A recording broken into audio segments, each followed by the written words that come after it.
Thank you very much for joining us. Our alternate nominee and Prime Minister nominee, Sepire Patas, our good governor for East Pacific Province, the Honorable Alan Bird, Opposition Leader, of course Member for Middle Fly, Honorable Master Sepu Gatemba, our Senior, Member for Iri Koyari, the Honorable Keith Yadu, and of course Deputy Opposition Leader.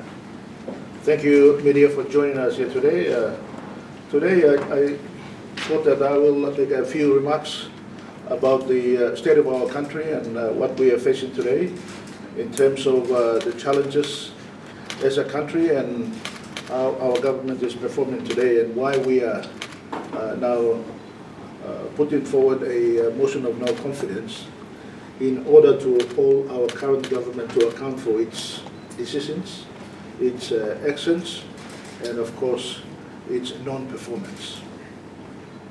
Today we are at the 6th year of the Marape government.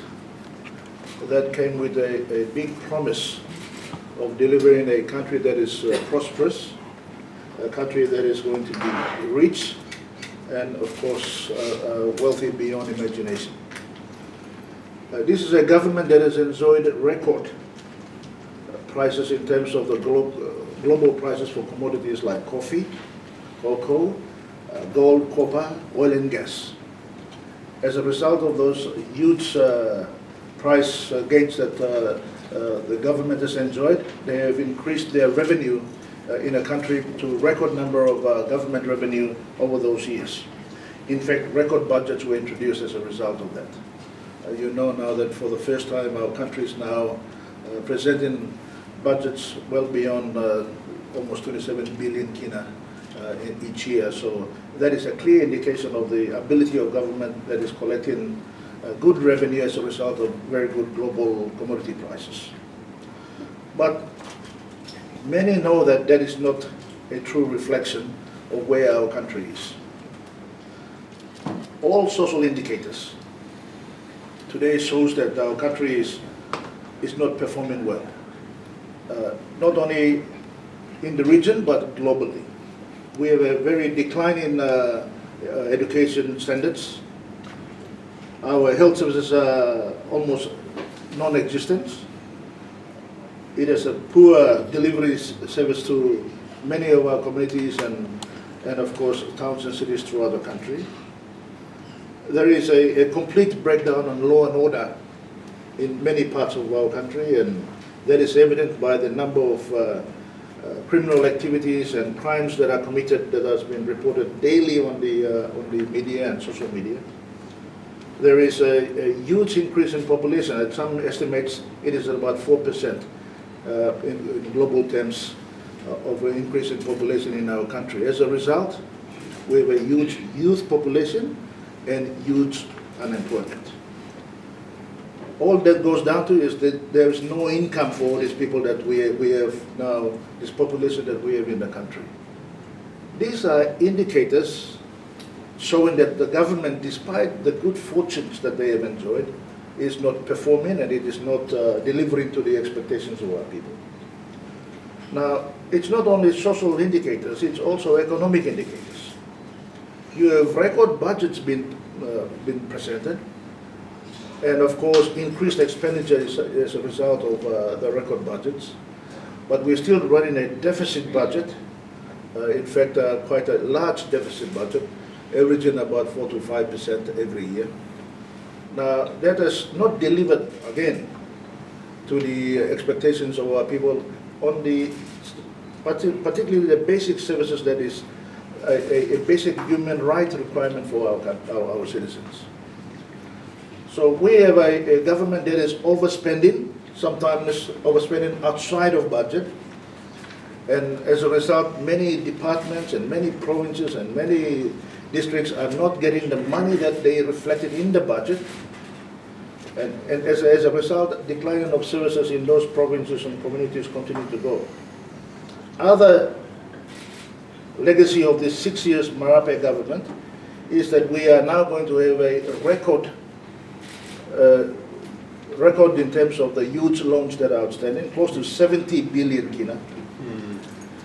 First 44 years of our nationhood, almost first 44 years of our nationhood, the total debt was around 30 billion kina. Now it's close to 70 in the last 6 years. Now, if any thinking person who is either involved in business or has some economic or accounting experience, if you are not alarmed by that, something is seriously wrong. So we are leaving a huge debt for the future generation for this country, for future generation to repay on our behalf. We have now declining infrastructure in the country. Despite huge investments in Connect PNG, you will find that most of the infrastructure are starting to break down because of lack of maintenance and proper investment. These are economic infrastructures in the country. All you have to do is drive around in many parts of the country and see the declining roads in the cities, towns, and communities right across the country. There's been no new foreign direct investment in the country. When you have almost zero foreign direct investment in the country in the 6 years, not many countries in the world go through that, except we are experiencing that. When you have no new foreign direct investment, that means that you have no growth in the private sector and there's no opportunity for employment. And this has now, of course, led to low business confidence in the country. When there's low business confidence, you now have businesses now shutting down. And recently we've seen Fletcher Marape, a company that has been here for 70 years, shut down. When businesses shut down, that means people are laid off, they've got no jobs, no income for their families. We live in Papua New Guinea, so we know the pressure of a one-talk system. A whole lot of us have that problem. No single Papua New Guinean is exempted from it. So the pressure that these people who are now going to join the unemployment line will face, and their kids and their families. So this is an ongoing saga. So as a result of that, you see, the nation is calling for Pangu-led government to do something. It is not only leaders of opposition who think that we are desperate to get into government. No, it is the nation that is calling. Our ordinary citizens, our students, our business leaders, business community. Now, they are asking for Marape to resign because he cannot say that I need 6 more years to do this. 6 more years of incompetence, poor decisions, poor judgments, no vision, no plan. This is not what the country is expecting. Country is continuing to have its people live day to day. This is not by trial and looking tasol kind of approach and management you have to take into the country. We have to make sure that decisions that any leader or any government makes is going to go into the best interest of our people and our country. In 2019, I thought as Prime Minister, I was doing the right things for the country. That I was putting the country in the right direction for betterment of all citizens. But of course, we've had keyboard warriors, and we've got leaders and politicians in my own government, and all walks of life, our people, all demanded that they needed a change. They needed a change. And of course, it's not easy for any leader to make that call. And I understand what Marape is going through. A leader that is thinking that he's doing the right thing, but the citizens are asking you to resign and make changes to your government. So, when he claims that, Pangu has won 32 seats and we have the right to rule. The right to rule has been given and mandated to you by the people. So in 2017 elections, it wasn't a perfect election, but, the cheating and stealing and fraud and interference like 2022 wasn't happening in 2017. And PNG won 29 seats.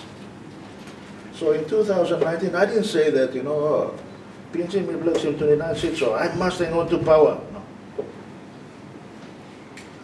That power doesn't belong to one person or one party. It's a power and a mandate given to you by the people. So of course, I had to make some tough decisions. And I consulted members in my own party. I consulted, former Prime Minister Somare and Sir Julius Chen about how these things were happening. And of course, I resigned, hearing the calls of the people. I could have done everything possible to try and hang on to power, but if I did not hear the call of the people, and the call was drowning my ability to manage the country. Because you are managing this noise and you forget about managing the country.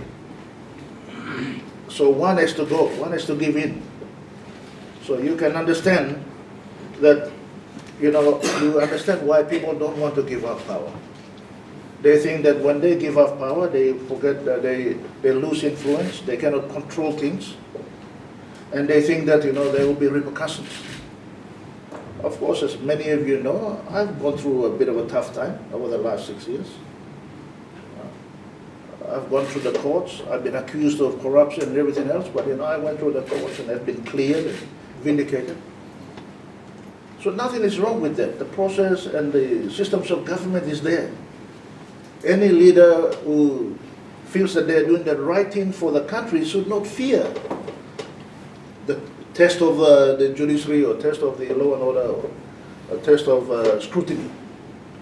So I think it's important that, Prime Minister must know that, this is a position, a privileged position given to you by leaders on behalf of the people. And, everybody loves that role. They want to be given a chance to do that. And today we are in this process of a vote of no confidence to hold him accountable to. Say, our people are yelling and screaming at every section of the community right throughout the country. It is not one person making this call. It is not opposition leaders who are making this call. We are making this call as leaders that have been properly mandated by people to try and make sure that we have a right government and listening to the people and of course the community that we represent. It is clear that time has come. Time has come. Pangu cannot claim that it's an institution that represents the people. We appreciate and acknowledge the fact that they are the party that brought us independence. They are part of the history of this country. They have a legacy that they have. But Pangu cannot hold on to its power because they have a legacy or they are an institution. They must know that that legacy or institution or power is given by the people. And the very people that gave you that are asking you to make some changes. So members of the Pangu party need to stand up. Stand up to Marape and the leadership and of course all the executives that, listen, our people are saying this, we must hear their call. So I think it is important that the Prime Minister sits back and reflect and assess what is going on in the country. And Pangu party as a political party that has got historical significance to our nationhood. As to say, eminab nawa. These positions will change over time. The noise will get louder as we go along. Doesn't matter how many institutions you compromise and control, the noise is going to get louder. Because it is the people who are making that noise. Either through the leaders, through the students, or through NGOs, but the noise will get louder. So the winds of change is upon us, and I'm calling on the Prime Minister to listen to the people and act today. Who have got vested interests, who are sitting alongside that, listen, you are doing the right thing, so keep going.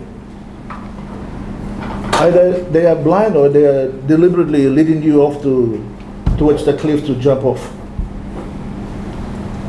But the country is saying, thank you very much for your service, but you've done enough, time to move on. So he needs to reflect on this, making sure that this vote of no confidence goes smoothly. The leaders need to make it. This is an opportunity that Grand Chief is making it available to the nation. He doesn't have to do it. He's got a job. He knows the people of Venga love him, and probably many more, but people of Venga especially. So he's done his part for our nationhood. He's making himself available. So the leaders need to listen to this. They wanted this call. The leaders in opposition have had the call. We're supporting St. Peter to advance us through this work that we are doing. And I think it's time that our leaders in Parliament listen to the call of the people. Those are the few comments that I wanted to make. All our fathers are dying and are dead and gone. There are only very few of us left. So I take it that it is my responsibility to come out here and explain to the nation why this change needs to happen. So that's why here today. So I'll ask the leaders if they want to say a few words. The minister is that we internally must change. Yeah.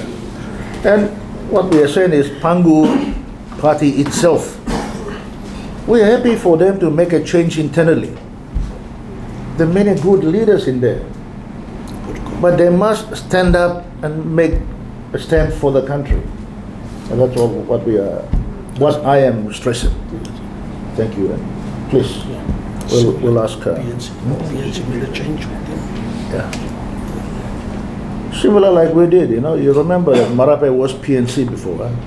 Only yesterday he started flying Pangu colors. So the real fathers of Pangu need to stand up. Governor Nerd, please.